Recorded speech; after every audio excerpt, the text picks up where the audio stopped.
Hello everyone, YouTube channel पर आप लोगों का स्वागत है। लास्ट चैप्टर वो है हमने कंप्लीट कर चुके हैं, जिसमें हमने सस्पेंशन, सॉल्यूशन और कोलॉइड्स के बारे में पढ़ा था। उससे next physical and chemical process या सेपरेशन है, उनके मेथड्स है, वो अभी सिलेबस में रिड्यूस नहीं ऐड नहीं है।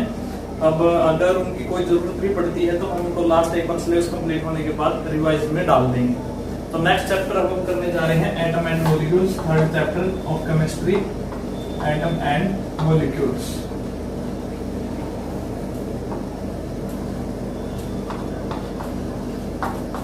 Atom and molecules.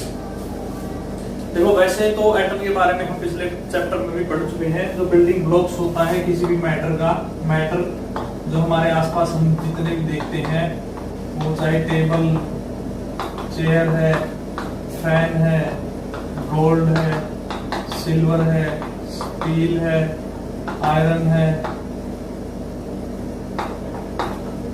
Etcetera, matter जितने भी हम देखते हैं वो सारे के सारे एक स्मॉलर यूनिट से मिलकर बने हैं, जिसको एटम बोला जाता है।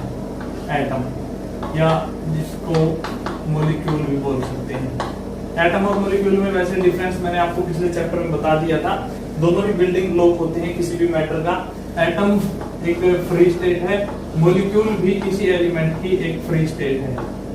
किसी एलिमेंट की एक फ्री स्टेट होती है, इंडिविजुअल फॉर्म, और जो कि कंबाइंड फॉर्म में है, कंबाइंड एटम हम बोल सकते हैं। क्लियर?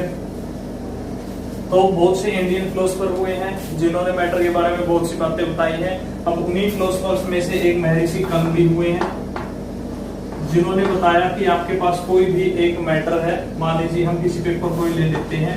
आज पेपर को जब हम पीसीज में डिवाइड करते हैं, और छोटा और छोटा और छोटा करते जाते हैं, तो एट लास्ट हमें एक ऐसा पॉइंट पर पहुंच जाते हैं जहां उसको और ज्यादा डिवाइड करना पॉसिबल नहीं है। अब वहां से एक बात सामने आई कि जितने भी मैटर है वो एक ऐसी छोटे स्मॉल पार्ट से मिलकर बने हैं जो इंडिविजुअल है, यानी जिसको और ज्यादा तोड़ा नहीं जा सकता, और जिसको हम परमाणु बोलते हैं। परमाणु। लेकिन John Dalton, scientist John Dalton, उसने बताया लैटिन लैंग्वेज के अंदर उस परमाणु को उसने नाम दिया एटम का। एटम का मतलब होता है इंडिविजिबल, जिसको और डिवाइड ना किया जा सके। यानी यहां से ये बात क्लियर हो चुकी है कि मैटर की सबसे छोटी यूनिट जिसको और तोड़ा नहीं जा सकता, और उसी से मिलकर जो मैटर बने हुए होते हैं उसको एटम बोलते हैं। एटम एक फ्री स्टेट होती है जो फ्री फॉर्म में मिल सकता है। माइक्रोस्कोपिक भी होते हैं, माइक्रोस्कोपिक होते हैं, और लेकिन मॉलिक्यूल भी एक फ्री स्टेट है किसी भी एलिमेंट की, लेकिन वो कंबाइंड स्टेट में मिलेंगे, 2 और मोर देन 2 एटम्स। जैसे ऑक्सीजन है, जैसे हाइड्रोजन है, कार्बन डाइऑक्साइड है, इस तरीके की हम बात कर रहे हैं जो नेचर में हमें मिलते हैं। तो इसको प्रूव करने के लिए बहुत से एक्सपेरिमेंट भी हुए हैं। अब इनसे रिलेटेड 3 जो केमिकल कंपोजिशन है, या 3 लॉ है जो केमिकल कंपोजिशन से रिलेटेड थे, रिएक्शंस थे। तो लॉ ऑफ कंजर्वेशन ऑफ मास,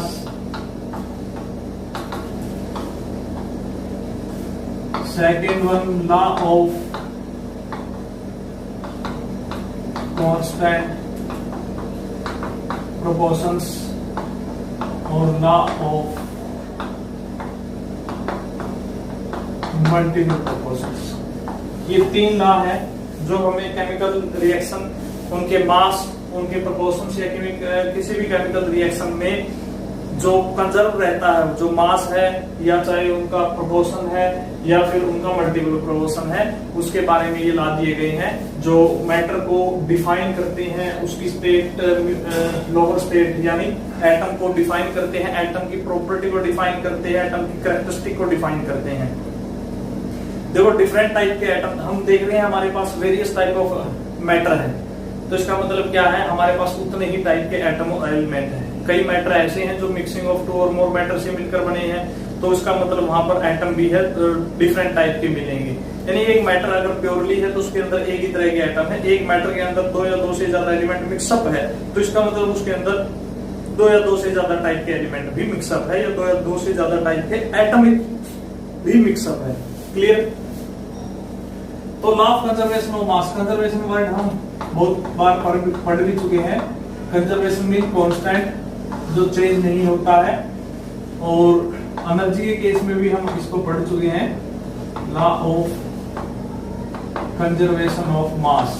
अगर हम सिर्फ इसकी डेफिनेशन दें तो इसकी सिंपल डेफिनेशन ये है, मास कैन नॉट बी क्रिएटेड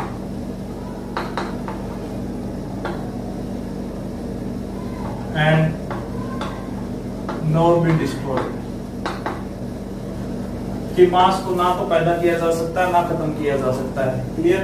यानी अब इसको केमिकल रिएक्शन के बेसिस में अगर हम बताएं तो total mass during a chemical reaction remain constant. यहां मैंने टोटल मास की बात की है, that is a total mass. Total mass mean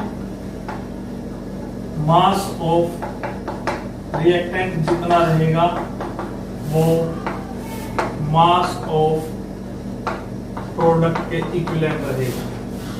mass of reactant will be equal to mass of product. जितना मास रिएक्टेंट का रहेगा उतना ही मास प्रोडक्ट का रहेगा। यानी टोटल मास की मैंने बात की है। रिएक्शन से पहले हम जितना मास लेंगे, रिएक्शन के बाद भी उतना ही मास लिया जाता है। अब यहाँ कुछ पॉइंट ध्यान में रखने वाले हैं।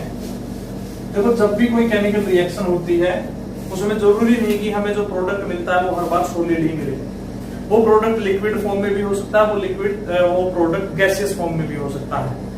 अगर आप ओपन में कर रहे हो तो गैसियस फॉर्म जो है वो स्केप हो जाएगी। हमारे पास जो प्रोडक्ट रहेगा वो अगर सॉलिड का तो सॉलिड का रहेगा, लिक्विड का है तो लिक्विड का रहेगा। लेकिन अगर वो प्रोडक्ट हमारे पास गैसियस फॉर्म में आता है और रिएक्शन ओपन में हो रही है तो वो गैसियस प्रोडक्ट स्केप हो जाएगा, यानी उसका मास इंक्लूड नहीं होगा। और फिर जब हम रिएक्शन का मास करेंगे और ये देखें कि मास तो बराबर आता ही नहीं है, तो हम ये नहीं कह सकते कि हमारी केमिकल रिएक्शन गलत है। क्यों? क्योंकि हमारे पास प्रोडक्ट में से मास रिलीव हो चुका है, कुछ जा चुका है। फॉर एग्जाम्पल, जैसे हमारे पास है कैल्शियम कार्बोनेट, 100 ग्राम हमने इसका मास लिया, इसको डिकम्पोज किया, डिकम्पोजिशन हीट दी हमने इसको। हीट देने के बाद कैल्शियम ऑक्साइड और कार्बन डाइऑक्साइड दो प्रोडक्ट हमको मिले, that is a 56 gram and that is अ 44 ग्राम। अब ये देखिए CO2 है, that is a gaseous form. अगर मैं इसको स्केप कर देता हूं, अगर मैं क्लोज कंटेनर में रिएक्शन नहीं की है, मैंने गैस को भी फॉर्म में नहीं रखा है, तो मेरे पास सिर्फ CaO है और जिसका मास 56 ग्राम रहेगा। मास 100 ग्राम, लेकिन यहाँ 56 ग्राम, यानी बाकी मास कहाँ गया? स्केप हो गया? नहीं। तो मैं इसको यहाँ रखता हूँ, तो ये टोटल मास मेरे पास क्या है? 100 ग्राम। हमारे पास 100 ग्राम है तो प्रोडक्ट का भी हमारे पास 100 ग्राम है। यानी ये लॉ ऑफ कंजर्वेशन ऑफ मास को क्लियर करता है। वो बात मैंने आपको पहले ही बताई है कि ये बात ध्यान रहे, गैस स्केप हो चुकी है तो मास भी रिड्यूस हो चुका है, तो प्रोडक्ट का मास हमें स्लाइटली डिफरेंट मिलेगा रिएक्टेंट के मास से। अगर ये रिएक्शन हम एक कंटेनर के अंदर कर रहे हैं जिसके अंदर कि हमारे पास प्रोडक्ट में मिलने वाले सभी प्रोडक्ट हमारे पास है, तो मास हमें कांस्टेंट ही मिलेगा। इस पे बेस पे न्यूमेरिकल बनते हैं एक दो, जैसे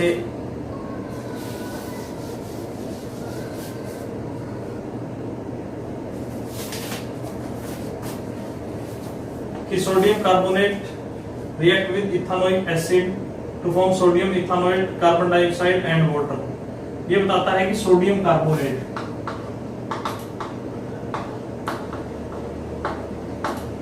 इसकी रिएक्शन होती है इथेनोइक एसिड के साथ, और प्रोडक्ट में इसने बताया कि सोडियम इथेनोएट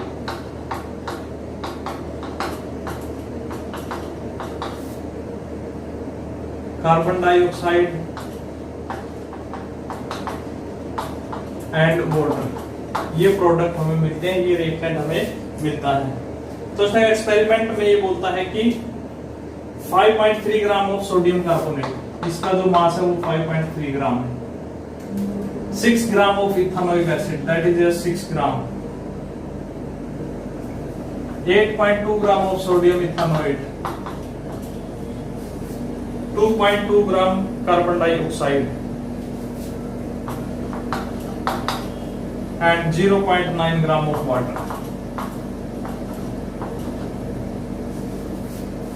तो बताता है कि क्या ये एक्सपेरिमेंट हमें लॉ ऑफ कंजर्वेशन ऑफ मास को प्रूव करता है या नहीं करता। तो हम क्या ले लेते हैं, लॉ ऑफ कंजर्वेशन ये कहता है कि mass of reactant mass of product equal होना चाहिए। तो हमारे पास मास ऑफ रिएक्टेंट है 5.3 प्लस 6 दैट इज 11.3 ग्राम। अब हम बात करते हैं मास ऑफ प्रोडक्ट, ये है मास ऑफ रिएक्टेंट। अब मास of product 8.2 plus 2.2 plus 0.9 3 8 to 10 और 11.3। तो ये लॉ ऑफ कंजर्वेशन ऑफ मास को प्रूव करता है, यानी मास ऑफ रिएक्टेंट भी हमारा 11.3 है और मास ऑफ प्रोडक्ट भी हमारा 11.3 है। क्लियर? से आगे एक एग्जांपल और है हमारे पास, इसमें कोई ज्यादा डिफिकल्ट न्यूमेरिकल नहीं है, आपको सब चीज गिवन मिलेगी, बस आपको सिर्फ उनको एडिशन करके बताना ही है। Calcium carbonate decompose on heating, calcium carbonate जो अभी अभी हमने किया रिएक्शन, वो डिकम्पोज किया, कैल्शियम ऑक्साइड और कार्बन डाइऑक्साइड बनती है। तो 10 ग्राम ऑफ कैल्शियम कार्बोनेट, यानी यहाँ पर कैल्शियम जो कार्बोनेट है वो 10 ग्राम है, completely decompose in 5.6 gram of calcium oxide, that is 5.6 gram calcium oxide. ये पूछता है कि कार्बन डाइऑक्साइड हमारे पास कितनी बनी है। तो हमें ये पता है कि law according to law of conservation of mass, ये बोलता है कि mass of reactant will be equal to mass of product. ठीक है जी, रिएक्टेंट का मास हमारे पास कितना है 10 ग्राम, प्रोडक्ट का 5.6 ग्राम प्लस x, ये हमारे पास है नहीं, ये हमें निकालना है। तो 10 gram minus 5.6 is equal to x is equal to 5.6 gram, x is equal to 4.4 gram, यानी हमारे पास जो कार्बन डाइऑक्साइड की वैल्यू है वो 4.4 ग्राम है। तो यहाँ से लॉ ऑफ कंजर्वेशन ऑफ मास भी हम प्रूव कर सकते हैं, और यहाँ से हमने ये भी बता दिया जो कि प्रोडक्ट है उसका अननोन मास हम यहाँ से निकाल सकते हैं इस फॉर्मूले को इस्तेमाल करके। तो फर्स्ट जो लॉ है हमारा law of conservation of mass complete हुआ। इसके बेसिक पर जो न्यूमेरिकल है बहुत इजी है, वो आप करने की कोशिश करना। और पिछले चैप्टर में अगर आपकी कोई प्रॉब्लम है तो आप उसको कमेंट बॉक्स में डाल सकते हैं, ताकि उसके ऊपर उससे रिलेटेड कोई वीडियो बनाई जा सके।